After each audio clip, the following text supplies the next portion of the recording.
Bismillah walhamdulillah wassalatu wassalamu ala sayyidina Rasulillah wa ala alihi wa sahbihi wa mawalah. La hawla wa la quwwata illa billah, amma ba'd. Saudara-saudara kaum muslimin rahimakumullah.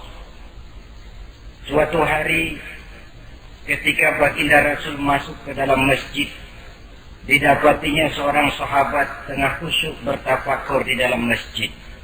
Sahabat itu bernama Abi Dzar Al-Ghifari. Dihampiri beliau oleh baginda Rasul, kemudian ditanya, "Hai Abi Dzar, begitu khusyuk dan tafakur engkau di dalam masjid, gerangan apa permohonanmu kepada Allah di tempat yang suci ini?"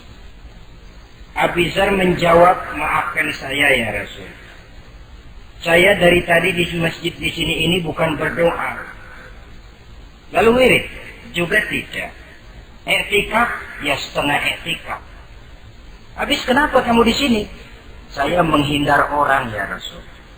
"Menghindar orang kenapa?"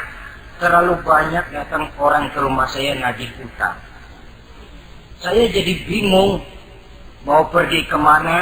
Akhirnya saya pikir tempat yang netral, yang kira-kira orang nggak datang lagi, dia ke masjid di sini. Maka saya lalu ngetem di sini. Model ke masjid bukannya wirid, zikir, takut diuber-uber utang." Baginda Rasul senyum, lalu beliau berkata, "Hai Abi Dzar, maukah engkau aku ajarkan satu doa yang kalau kamu amalkan Allah akan bebaskan hatimu dari perasaan dililit hutang." Bukan dibebasin hutangnya, dibebasin dari perasaan dililit oleh hutang. Sebab kalau ada doa yang kalau dibaca hutang jadi lunas ya enak. Jadi ini jangan keliru saudara-saudara. Kalau diamalkan hati bebas dari perasaan dililit oleh hutang. Mau ya Rasul? Lalu diajarkanlah doa itu, Allahumma inni a'udzubika minal hammi wal hazan wa minal ajzi wal kasal wa minal jubni wal bukhl wa min ghalabatid dain wa qahrir rijal. Ma'asyiral muslimin rahimakumullah. Banyak di antara kita yang kalau diajarkan satu doa lalu tidak mengukur diri antara doa itu dengan pribadi kita. Padahal syarat di antara kabulnya doa sejak dari akad berdoa sudah diajarkan. Berdoa itu yang baik, bersih tempatnya, bersih pakaiannya, menghadap ke arah kiblat, menengadahkan kedua belah tangan, dengan khusyuk dan tawadhu, dengan serius dan penuh keyakinan bahwa doa akan dikabulkan oleh Allah. Sebab Allah dalam hadis qudsi menyatakan, "Ana inda zanni abdi bi." Aku sih, kata Allah, bagaimana sangka hambaku kepadaku saja. Kalau dia sangka baik, aku baik. Kalau dia sangka tidak baik, aku juga tidak baik. Bagaimana sangka hambaku? Jadi kalau kita berdoa sementara hati kita dalam batin ngomong, jangan-jangan doa gua nggak diterima nih. Enggak. Kenapa? Hatinya sudah begitu. Innallaha la yaqbalu du'aan min qalbin ghafilin lahin. Allah tidak akan menerima doa dari hati yang lalai terhadap doa yang dibacanya itu. Nah, di antara yang terpenting menyesuaikan doa dengan keadaan pribadi. Jadi kalau kita kerja gajinya 1 bulan 1.000, ya wajarlah berdoa minta rezeki 1.500. Wajar namanya. Yang 1.000 sudah ada modal kerja kita, yang 500 kita minta doa kepada Allah. Saudara hadirin, begitu juga doa yang diajarkan oleh baginda Nabi kepada Abi Dzar. Ini hakikatnya mengajarkan kita manusia untuk menjauhi penyakit rohani. Doa ini mengajarkan 8 macam penyakit rohani yang menjadi dinding antara kita dengan Allah. Dan penyakit rohani ini lebih bahaya daripada penyakit jasmani. Kenapa? Penyakit rohani tidak menyebabkan orang masuk neraka. Nah, maaf, penyakit jasmani tidak menyebabkan orang masuk neraka. Yang menyebabkan orang masuk neraka adalah penyakit rohani. Di akhirat itu nanti tidak ada penduduk neraka ditanya, "Mas, sampean kenapa masuk neraka?" "Anu Pak, saya di dunia dulu korengan."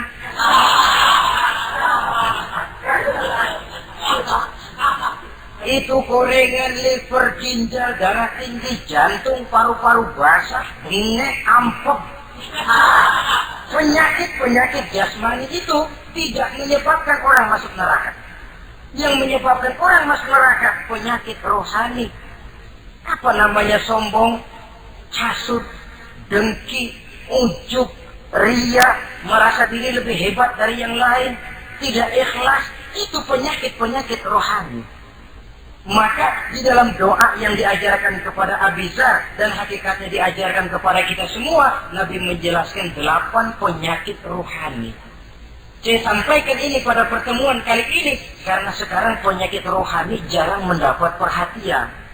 Sedangkan penyakit jasmani, anak kita pilek dikit pun sudah berangkat kita ke dokter spesialis anak. Kita pusing sedikit pun sudah berangkat kita ke dokter. Tapi rohani kita menjerit, batin kita menangis. Kadang-kadang kita pura-pura tidak tahu. Apa penyakit rohani yang ada dalam doa ini? Pertama, a'udzubika minal ham. Aku berlindung kepadamu ya Allah daripada sifat ragu-ragu. Sifat ragu-ragu penyakit batin. Apa yang bisa dikerjakan oleh orang yang selalu ragu-ragu? Bahwa sebelum bekerja harus menimbang, itu perlu. Tapi kalau cuma tiap hari menimbang, kapan memutuskan? Orang sudah kemana-mana, kita masih main timbang aja. Maka orang yang ragu-ragu hakikatnya orang yang sudah mengubur sebelah kakinya sebelum berangkat. Ya. Iya, tapi kalau kita nanti jadi salah kan lebih baik nggak usah berbuat. Keliru. Salah karena berbuat lebih baik daripada tidak pernah salah karena tidak pernah berbuat. Sudah salah tapi berbuat masih lebih baik daripada tidak pernah salah karena tidak pernah berbuat. Saudara baca Quran salah lebih baik daripada nggak pernah salah karena nggak pernah baca Quran. Gua nggak pernah salah dong baca Quran. Bacanya kapan? Nggak pernah. Ya Pak. Oh nggak pernah baca, kapan mau salah? Saudara hadirin yang saya muliakan, dan orang sering bilang, kegagalan pada hakikatnya adalah keberhasilan yang tertunda. Jadi kalau kita gagal hari ini, besok kita harapkan tidak akan gagal. Gagal besok masih ada hari lusa. Bagaimanapun usaha, kemauan adalah processing. Apalagi usaha untuk memperoleh sesuatu yang bernilai tinggi, bermutu mulia, panjang jalannya, banyak akibatnya, besar godaannya. Processing untuk mencapai sesuatu yang mulia itu prosesnya tidak sekali jadi kayak orang makan cabai.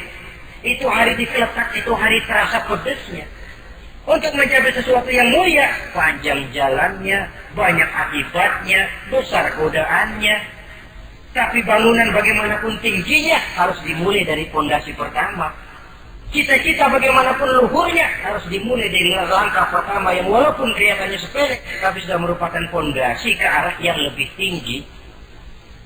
Kadang-kadang kita ini kan inginnya yang serba cepat, seolah-olah sesuatu yang mulia itu bisa datang lewat proses simsalabim, abracadabra. Lalu yang kita mau terwujud di depan kita alangkah mudahnya. Dan dari kegagalan-kegagalan akan lahir pengalaman. Dan pengalaman, kata orang Kulon, experience is the best teacher. Pengalaman adalah guru yang paling bijaksana. Kalau adik kita jalan di tempat licin, jatuh, besok dia lewat situ lagi, gak usah dipesen juga dia pasti hati-hati. Kenapa? Pengalaman. Kemarin kau lihat sini jatuh, sekarang harus hati-hati. Tapi kalau belum pernah jatuh, kita omelin kadang-kadang ngotot. Khawatir banget, sebelum juga jatuh, ngomel dulu gitu.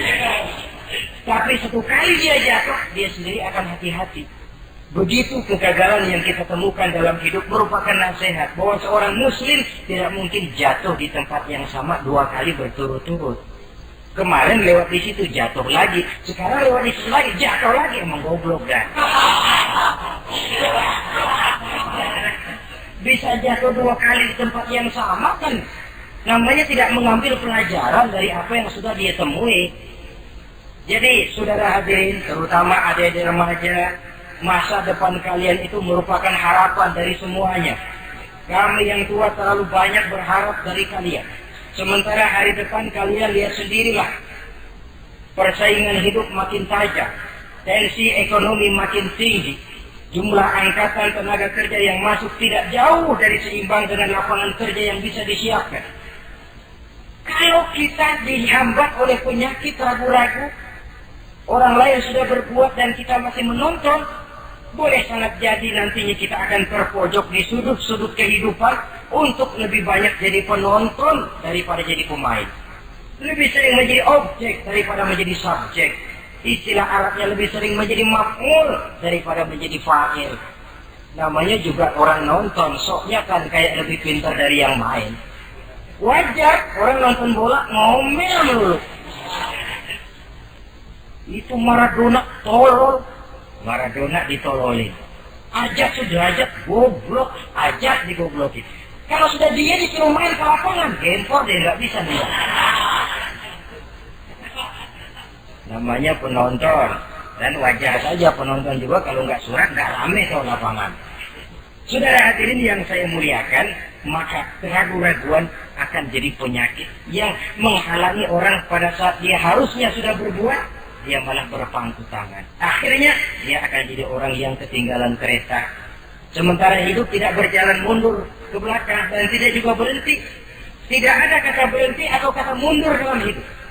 Berhenti kita diinjak orang, mundur kita hancur. Hidup ini seperti cerita tentaranya Tariq bin Ziyad ketika menyeberang ke daratan Spanyol di Selat Jabal Tariq. Sejarah menyebutnya Gibraltar ya. Itu bahasa Spanyol, lidah Spanyol dengan lidah Arab. Kita Jabal Tariq, dia Gibraltar. Kita Ibnu Rusdi, dia Ibn Averroes. Saudara-saudara, ketika pasukan sudah menyeberang ke daratan, seluruh kapal-kapal ini dibakar oleh Tariq bin Ziyad.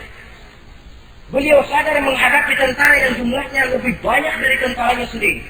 Maka seluruh kapal dibakar, lalu beliau pidato di depan tentaranya. Ayuhan nas, aina al-maqar, al-bahru min waraikum, wal adu amamakum. Saudara-saudara, sekarang mau lari kemana? Kita tidak punya pilihan lain. Di belakang laut, di depan musuh. Mau pulang, kapal sudah saya bakar semua. Ini termasuk menghilangkan keraguan bala tentaranya.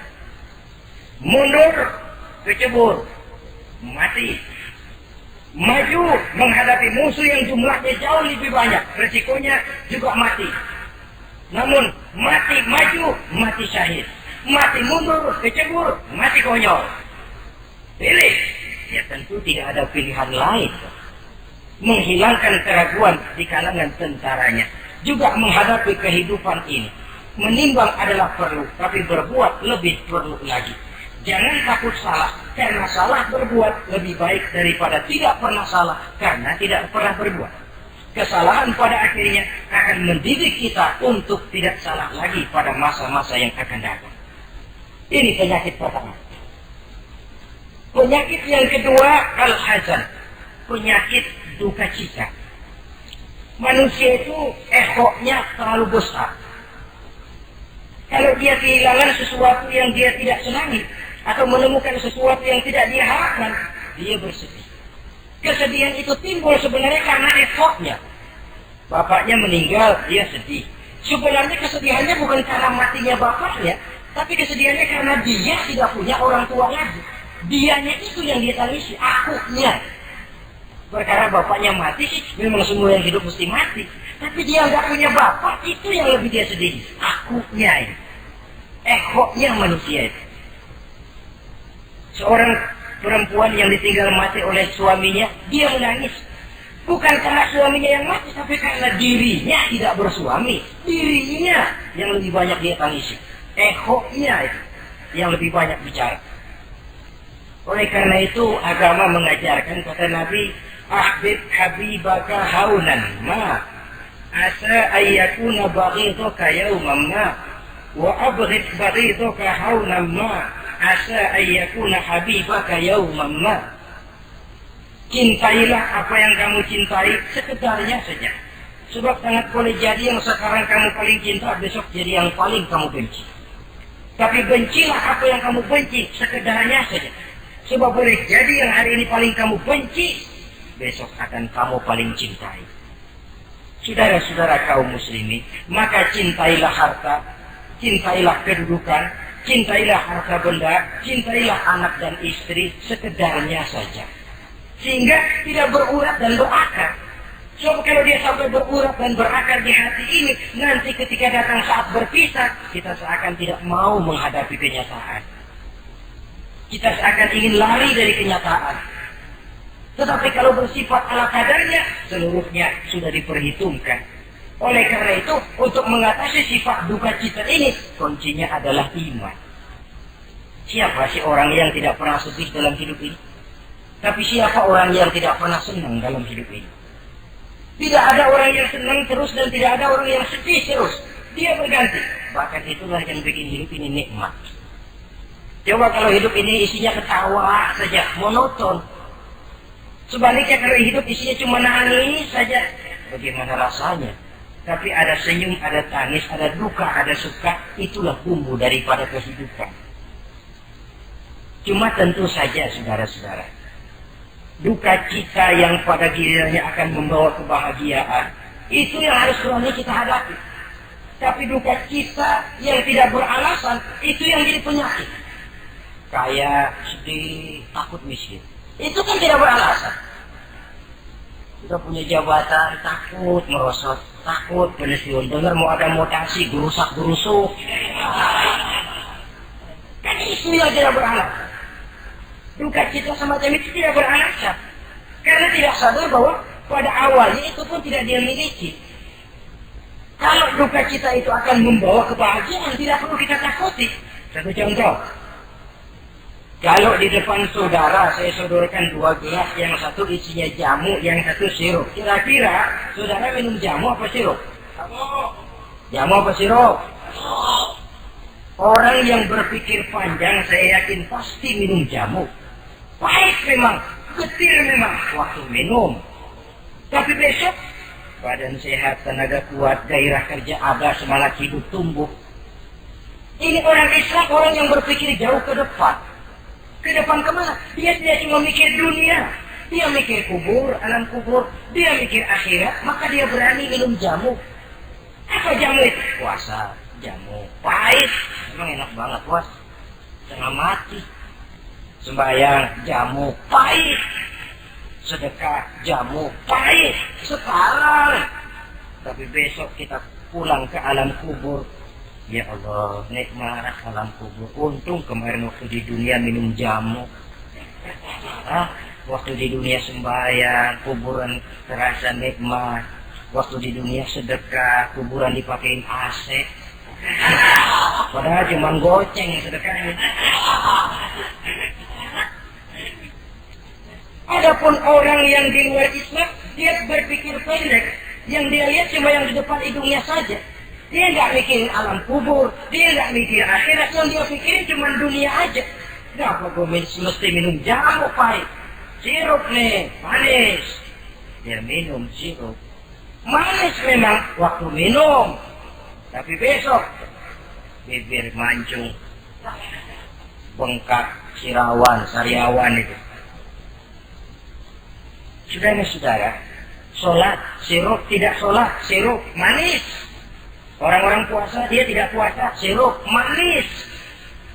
Bakhil, pelit, sirup, manis. Apain disedekah? Ya tumpuk aja tuh harta dah, jangan disedekahin. Sirup, manis memang. Besok dia pulang ke alam kubur, baru terasa bibirnya pada bengkak.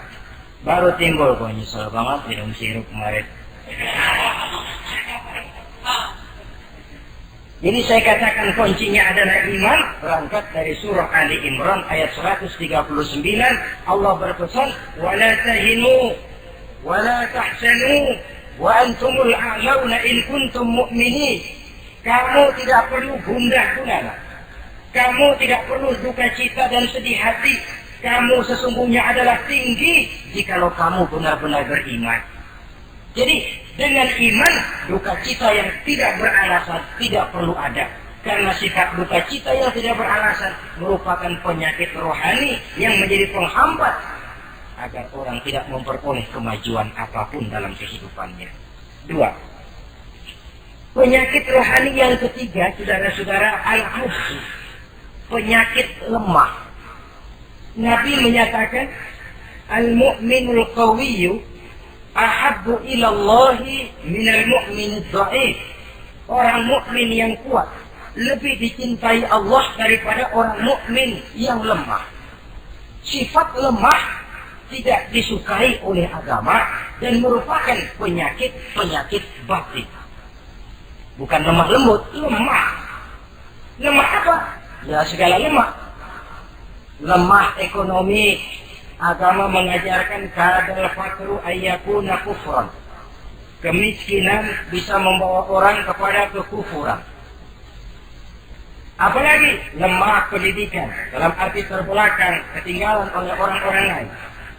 Dan yang paling celaka, lemah iman. Saudara-saudara hadirin yang saya muliakan, imannya lemah. Tidak punya ghirah, tidak punya rasa cemburu terhadap agamanya. Kalau anak gadisnya diusik orang, marahnya 7 lapis langit. Kalau keluarganya diusik orang, bukan main. Mengundang orang lain, menyerbu. Itu orang yang coba-coba musik. Tapi agamanya dihina orang. Agamanya diinjak-injak orang. Sedikit pun dia tidak punya rasa cemburu. Sedikit pun tidak ada rasa sedih. Agama saya ini mau dibawa kemana? Islam ini mau dikubur kemana? Lemah iman semacam itu yang kita rasakan sekarang. Sekarang ini. Orang marah kalau hartanya diusik. Orang marah kalau anak istrinya diusik. Orang marah kalau temannya diganggu. Tapi giliran agamanya diganggu, agamanya diusik, agamanya dihina. Tenang saja, Pak. Tidak ada itu gairah. Tidak ada itu rasa cemburu terhadap agama. Kaum muslimin yang saya muliakan. Lemah iman semacam ini yang sangat membahayakan untuk kelangsungan kehidupan beragama. Di zaman Khalifah Umar bin Abdul Aziz, dalam satu pertempuran melawan orang-orang kafir, tentaranya mengalami kekalahan. Karena kalah, banyak yang ditahan jadi tawanan orang kafir, termasuk 3 orang ofisir setingkat komandan dan beberapa puluh prajurit ditahan di negara kafir ini. Terhadap tahanan-tahanan Islam ini, Raja Kafir musyawarah sama para menterinya, terutama Perdana Menteri. Tuan Perdana Menteri, kata Raja Kafir, bagaimana? Ini tahanan-tahanan Islam yang enak kita apain? Ya terserah Tuan Raja. Kita bunuh saja supaya habis urusan. Ya terserah Tuan Raja. Tapi saya pikir-pikir, soal bunuh sih gampang. Cuma apa tidak lebih baik kalau mereka kita bujuk saja supaya ikut ke dalam agama kita, meninggalkan Islam agamanya, meninggalkan Khalifah Umar bin Abdul Aziz sebagai pemimpinnya. Itu namanya kita sudah berprinsip senjata makan tuan. Nanti kita pasang mereka untuk menghantam orang Islam sendiri. Pikir aja betul juga Perdana Menteri. Iya, bujuk saja mereka. Caranya bagaimana? Adili saja di pengadilan secara terbuka supaya jatuh mentalnya dia mau keluar dari Islam, ikut ke dalam agama kita. Baik, diadili secara terbuka. Yang adilin langsung Raja Kafir, dihadiri oleh banyak tentara-tentara kafir. Yang mula-mula diadilin 3 orang komandan ini. Ofisir pertama maju ke depan. Maju, komandan pertama. Ofisir, saya Tuan Raja. Kamu tahu siapa kamu sekarang? Saya tahu, saya tahanan. Iya, soal tahanan bisa diatur kan? Bisa diatur bagaimana Tuan Raja? Kamu mau nggak ikut saya? Meninggalkan Islam sebagai agamamu, meninggalkan Khalifah Umar bin Abdul Aziz sebagai pemimpinmu. Kalau kamu mau opsir, pindah agama saya, nanti kamu akan saya berikan kedudukan yang tinggi, gaji yang cukup, rumah cukup, istri cukup, kendaraan cukup. Pindah saja opsir. Tuan Raja, bagaimana? Apa Tuan kira selama ini saya berjuang karena mencari kedudukan, mencari harta, mencari tanda jasa? Tidak, Tuan Raja. Saya berjuang di bawah bendera Khalifah Umar bin Abdul Aziz li'i'la'i kalimatillah, untuk menegakkan kalimat Allah. Saya tidak akan tergiur dengan tawaran Tuan Raja. Kamu gila ya? Biarin.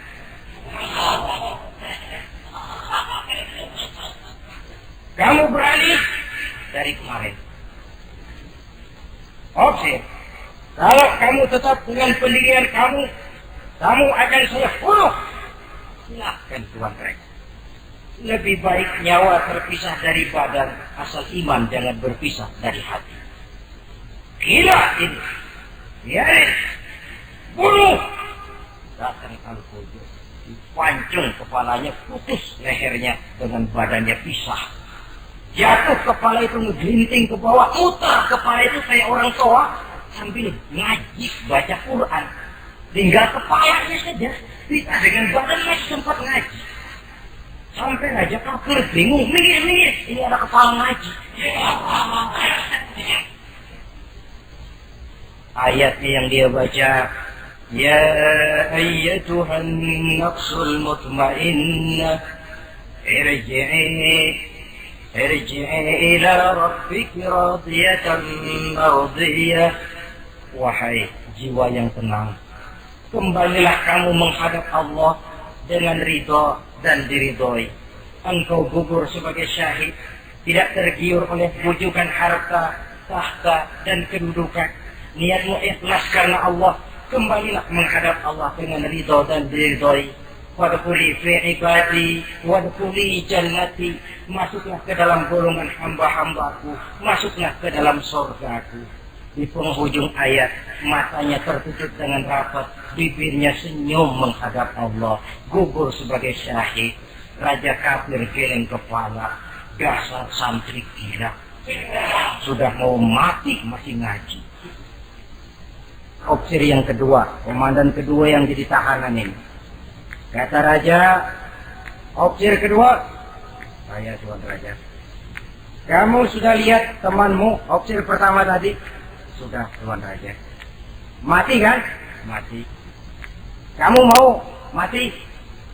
Atau mau ikut saya keluar dari agamamu Islam dengan pangkat cukup, gaji cukup, rumah cukup? Bagaimana? Sudah Tuan Raja. Sudah apa? Sudah, jangan banyak omong.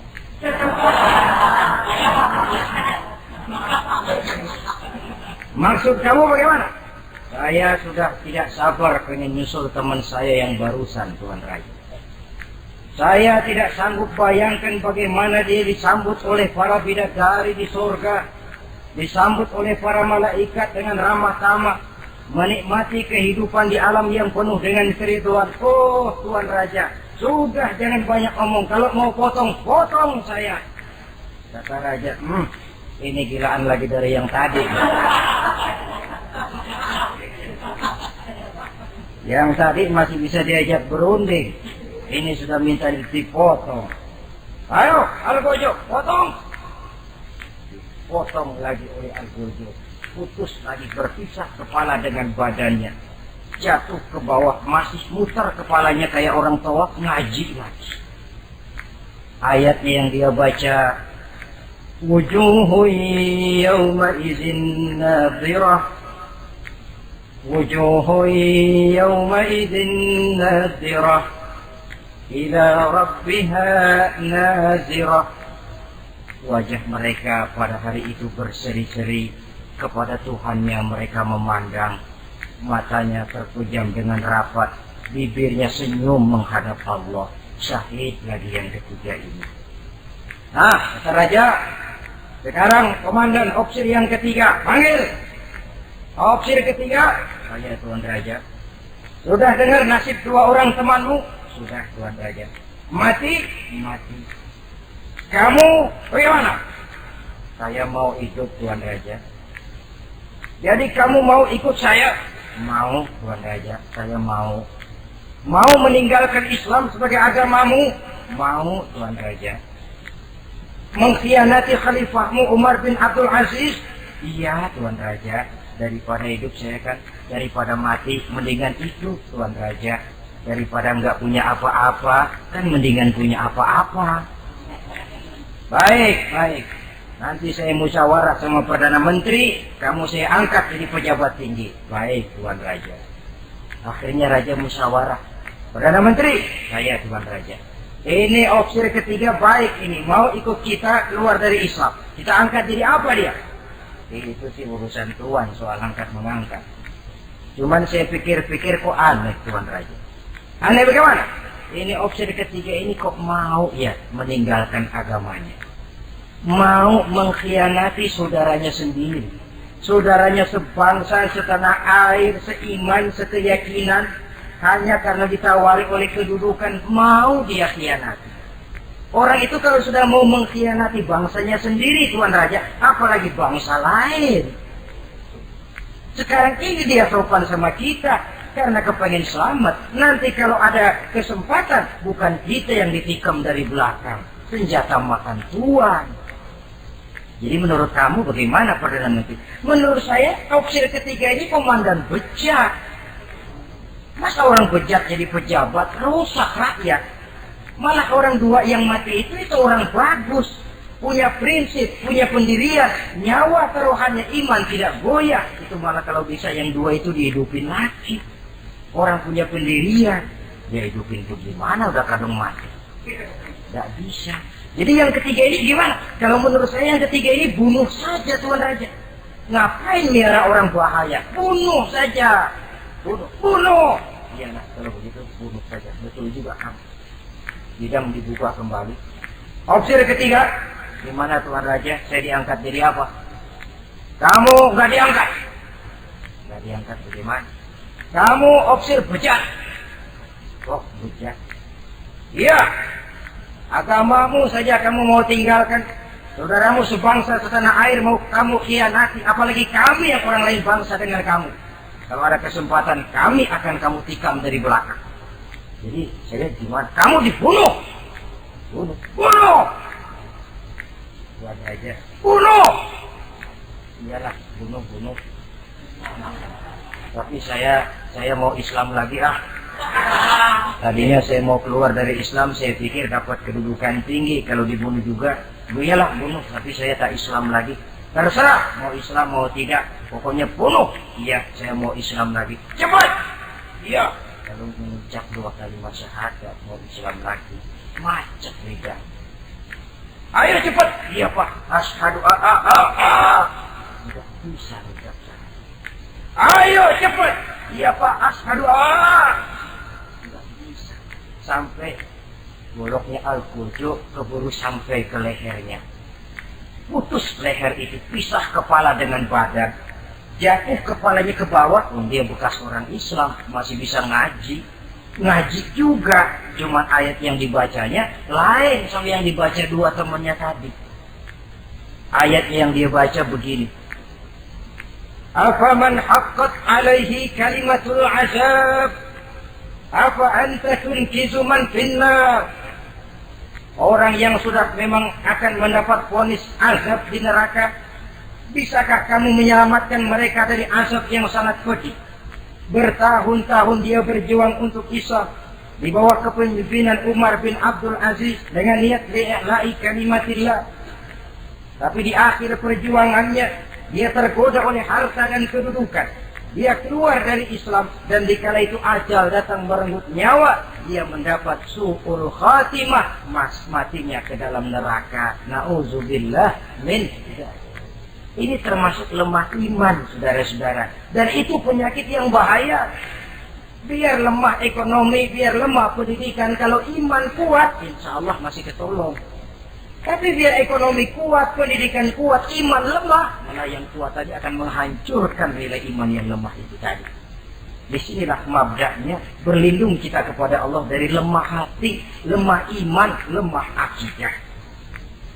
Baik, penyakit rohani yang ketiga, wa a'udzubika minal kasal.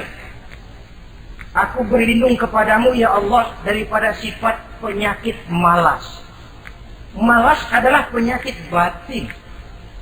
Santai perlu, refreshing perlu. Tapi kalau tiap hari santai, apakah kita akan jadi generasi santai? Dan persoalan apa yang bisa kita selesaikan dengan posisi santai? An-Nisa ayat 95 menegaskan, La yastabil qa'iduna minal mu'minina ghaira ulid darari wal mujahiduna fi sabilillah. Orang-orang yang berjuang di jalan Allah tidak sama nasibnya dengan orang yang duduk saja, gelenggam, gelohom, ayam-ayam, tanpa ada unsur darurat, yang hanya menunggu keajaiban yang turun dari langit, menghitung bintang bertebaran di atas cakrawala. Tidak akan sama orang yang berjuang di jalan Allah dengan yang duduk gelohom, ayam-ayam, gelenggam, menikmati apa yang ada tanpa berpikir meningkatkannya ke arah yang lebih baik. Ma'asyiral muslimin rahimakumullah. Malas berusaha, malas beribadah adalah penyakit rohani yang ditiupkan oleh iblis ke dalam diri sanubari kita. Makin tinggi nilai iman, makin berat bisikan kemalasan itu. Namun kalau kita bentengi dengan bahwa malas kita hari ini akan membawa penyesalan bukan besok, bukan lusa, bukan minggu depan, bukan pula bulan depan, tapi barangkali tahun depan. 5-10 tahun yang akan datang, untuk masa depan yang lebih depan di alam kubur, di alam akhirat.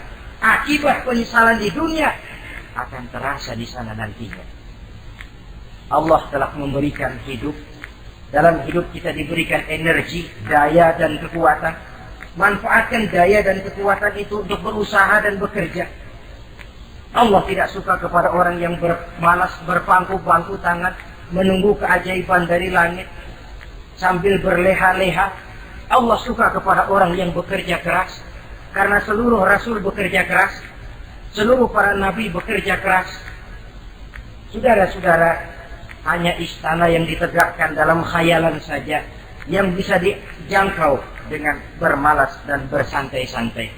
Tapi istana dalam wujud kenyataan hanya bisa dicapai dengan kerja keras dan semangat menghadapi kehidupan. Yang kelima, wa a'udzubika minal jubn. Kami berlindung kepadamu ya Allah daripada sifat takut. Saudara-saudara, setiap orang terlahir membawa fitrah. Fitrah itu juga bisa berupa sifat. Tiap orang punya sifat takut, tiap orang punya sifat berani. Lingkungan, pendidikan, pergaulan menumbuhkan mana yang lebih subur. Kalau takutnya lebih subur, dia akan jadi penakut. Kalau beraninya lebih subur, dia akan jadi pemberani. Masalahnya sekarang kapan kita harus berani, kapan kita mesti takut. Kan itu saja. Bahwa semua orang punya sifat berani, sebagaimana semua orang punya sifat takut, itu real. Tapi kapan kita harus berani, kapan kita harus takut. Agaknya surah An-Nisa ayat 77 cukup menjadi sindiran. Falamma kutiba alaihimul qitalu idza fariqum minhum yakhshawna an-nasa ka khasyatillahi aw ashaddu khasyah. Manakala diwajibkan kepada mereka berjuang, maka sebagian daripada mereka takut kepada manusia seperti mereka takut kepada Allah, bahkan lebih takut kepada manusia daripada takut kepada Allah. Ini kan takut yang tidak beralasan. Tengoklah zaman sekarang. Mereka yang menebarkan maksiat punya keberanian. Mereka yang bergelimang di lumpur dosa punya keberanian. Mereka yang melakukan penyelewengan dan menyesatkan manusia punya keberanian. Kenapa kita yang punya niat menegakkan kebenaran, membela yang hak, menjalankan sesuatu yang kita yakini sebagai benar, kadang-kadang dihantui oleh perasaan takut? Takut semacam ini yang jadi penyakit rohani. Mereka berani terang-terangan membuka judi. Mereka berani terang-terangan di tengah jalan umum membuka botol minum-minuman keras dan mabuk sempoyongan. Mereka berani terang-terangan di tempat ramai merampok dan menodok. Mereka berani korupsi, memakan uang yang bukan haknya. Mereka berani untuk sesuatu yang sesat dan menyesatkan. Kenapa kita tiba-tiba di hadapan sesuatu yang kita yakini benarnya kita jadi lemah? Kita jadi takut, lebih takut kepada manusia daripada kepada Allah. Padahal terkena kita penjara manusia paling banter seumur hidup kita. Tapi penjara Allah, nerakanya Allah, azabnya Allah, bukankah sesuatu yang mestinya harus paling kita takuti? Oleh sebab itu terutama generasi muda, bangkitlah. Tegakkan yang ma'ruf, hancurkan yang munkar sesuai dengan kemampuanmu. Dengan cara yang bijaksana tentunya. Tidak dengan cara yang frontal. Tapi yang saya maksud, kalau mereka yang berdiri di kubu kemunkaran punya keberanian. Kenapa? Kenapa kita yang berdiri di atas yang hak dan benar kadang ragu kalau kita tidak takut sama sekali? Saudara-saudara kaum muslimin rahimakumullah.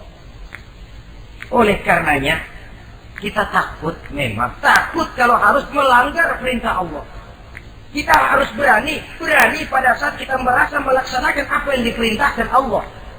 Berani terhadap melaksanakan perintahnya, takut kalau sampai melaksanakan larangannya. Jadi ada waktunya kita berani, ada waktunya kita takut. Dengan demikian, sifat penakut ini menjadi handicap, menjadi penghalang yang menghalangi kita daripada kemajuan dan kemajuan. Iya, Islam sih Islam, Pak. Tapi kalau nanti saya dipecat, anak saya makan apa, Pak?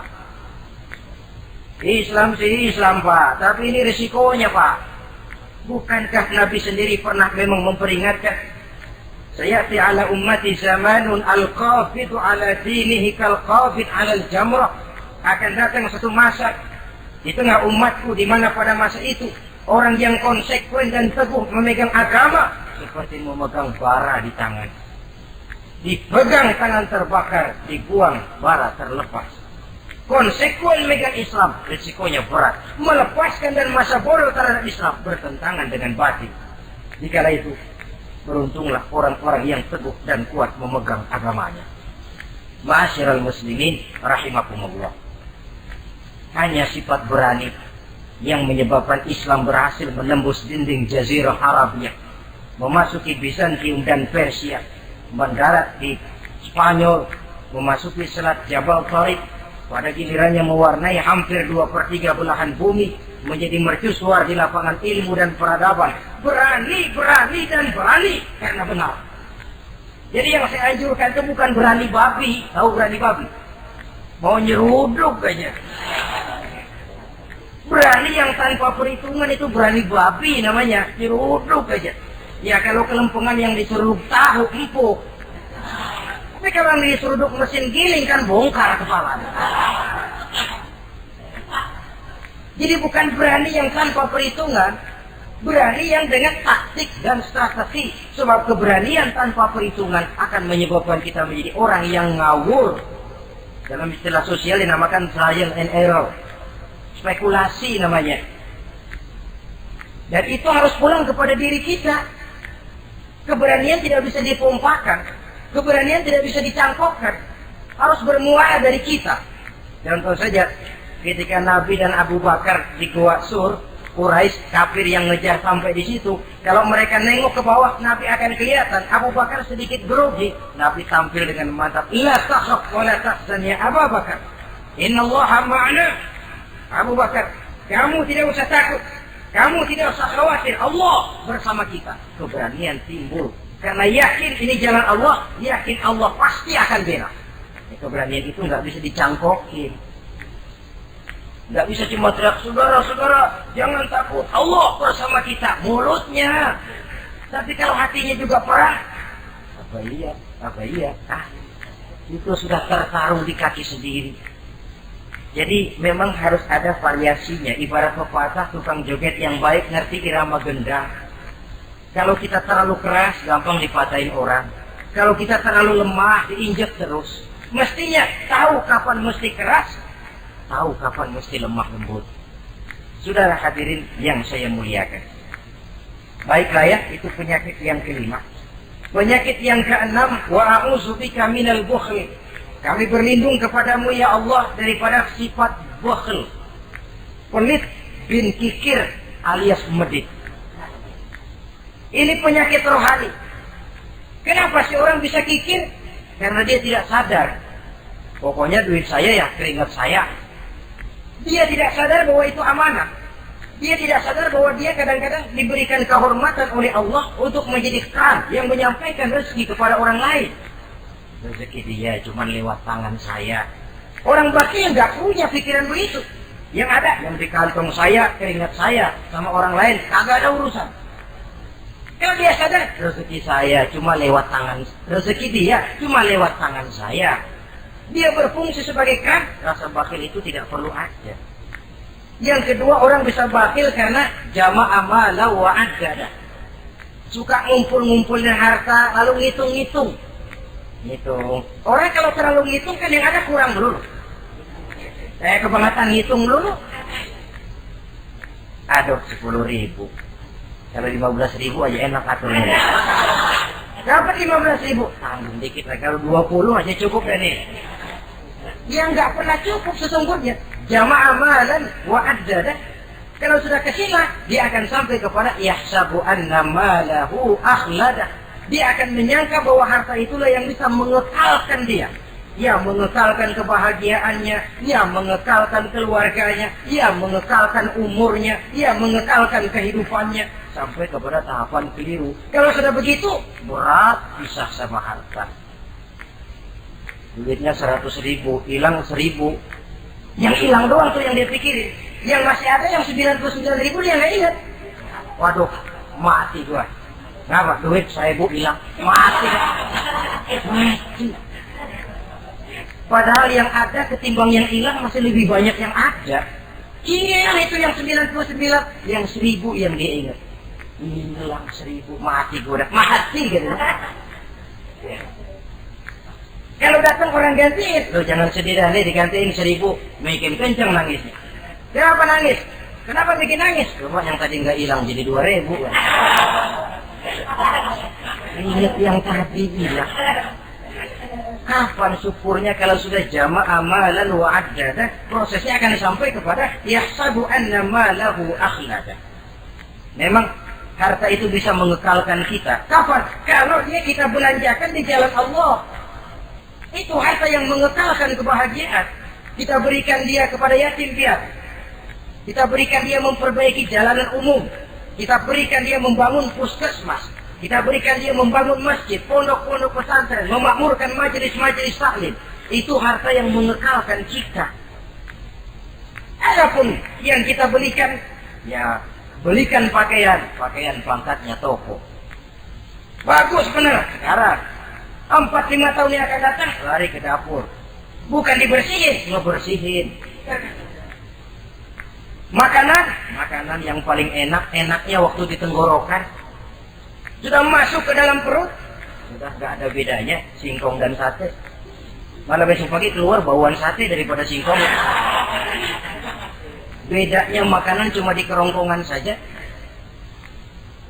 Saudara hadirin yang saya muliakan, jadi kalau sadarlah kita bahwa karunia yang datang itu memang amanah Allah, kenapa harus bakhil? Bahwa rezeki orang harus lewat tangan kita, kenapa harus mengelak? Tidak ada orang jatuh miskin karena dia dermawan. Tidak ada orang jadi susah karena banyak menolong orang. Karena mungkin keberkahannya yang penting itu. Dia menolong orang tidak bisa membalas, tapi Allah membukakan jalan lewat jalan lain yang tidak dia perkirakan sebelumnya. Ma'asyiral muslimin, apalagi kalau orang itu adalah orang yang dekat dengan kita. Maksud saya ibu bapak kita. Oh, itu balasannya paling kontan. Berbuat baik kepada ibu, berbuat baik kepada bapak. Ada rezeki sedikit, belikan makanan yang disenangi orang tua kita. Pak, ibu, alhamdulillah ada rezeki. Ini makanan kesukaan bapak, ibu. Menurut kita sederhana, sepele, Allah akan balas. Dan itu paling kontan lewat jalan yang tidak kita sangka-sangka. Ibu bapak, yatim piatu terutama juga. Saudara kaum muslimin rahimakumullah. Oleh karenanya, sekali lagi tidak ada orang jadi kaya karena dia kikir, pelit.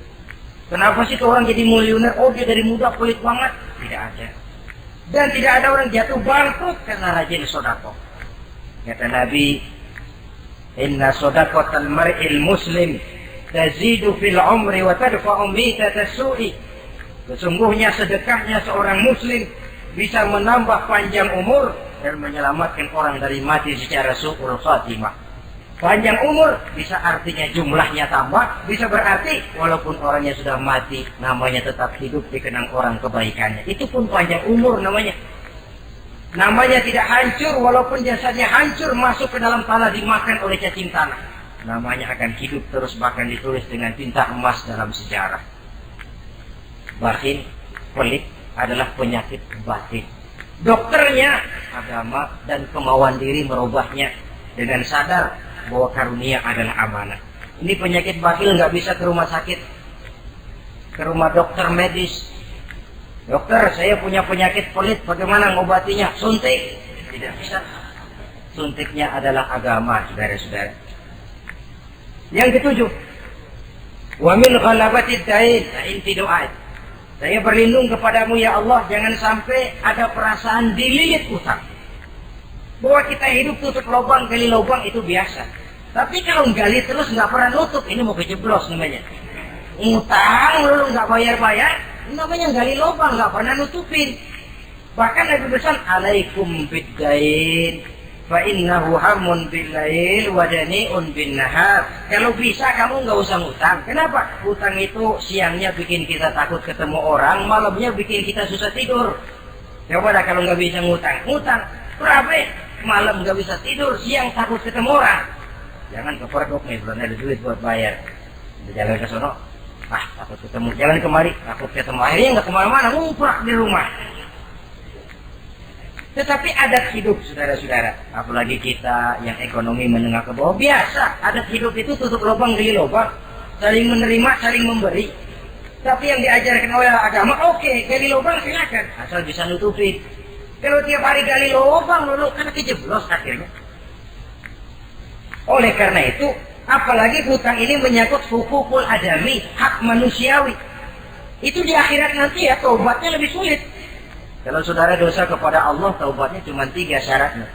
Nyesel, berjanji tidak akan mengulangi, meninggalkan perbuatan jahat. Tapi kalau menyangkut hak manusia, syarat taubatnya 4. Saudara mencuri sendal, syarat taubatnya nyesel, berjanji tidak akan mengulangi lagi, meninggalkan perbuatan mencuri, lalu yang keempat, sendal orang pulangi. Atau minta maaf dan minta ridho dari yang bersangkutan. Sebab ini menyangkut hukukul adami, hak manusiawi. Nggak bisa saudara nyolong sendal, taubat langsung kepada Allah, taubat Tuhan, nggak lagi-lagi nyolong sendal. Tapi sendal orang dibekap terus. Ya belum. Nah, termasuk masalah hutang ini. Ma'asyiral muslimin rahimakumullah. Jadi silahkan gali lubang, asal ada kemungkinan untuk nutup. Dan pada saat kesempatan untuk nutup datang, tutup dulu supaya besok bisa gali lagi. So, kita kadang-kadang kalau ngutang begitu datang rezeki aja giliran mau bayar, rasanya kan berat. Masih ada keperluan lain. Datang yang lagi aja dah bang, tar. Datang lagi sok. Datang lagi tar. Datang lagi sok. Kalau tar sok saja, nembak terus, ya kapan-kapan mau kita bisa tutup itu lubang. Ma'asyiral muslimin rahimakumullah. Yang terakhir, penyakit batin, waqah rijal. Kami berlindung kepada-Mu ya Allah, jangan sampai kami hidup di bawah bayang-bayang orang lain. Jangan sampai kami hidup di bawah pengaruh orang lain, hidup disetir orang lain. Badan merdeka tapi jiwa budak. Badan merdeka tapi mental budak. Kita hidup jadi robot. Kemana saja yang kita arahkan, ke situ kita berangkat. Hidup tanpa prinsip. Rijal. Hidup jadi bayang-bayang bagi orang lain. Alangkah tidak nikmatnya. Kehilangan kepribadian, tidak punya sikap mandiri. Itu pun penyakit rohani. Karena pada akhirnya nilai kita ditentukan oleh kepribadian kita. Kebesaran tidak bisa dengan nyempeng kepada orang lain. Kekayaan tidak bisa dengan mengakui leluhur. Pribadi kita, sepanjang kita masih hidup di bawah bayang-bayang orang lain, sepanjang itu kita tidak akan pernah punya kepribadian. Dan bila kita tidak punya kepribadian, maka orang tidak akan pernah mencatat kita dalam kehidupan ini. Nah, inilah pertemuan kita yang singkat. Mudah-mudahan ada manfaatnya. Terima kasih dan mohon maaf Wassalamualaikum warahmatullahi wabarakatuh.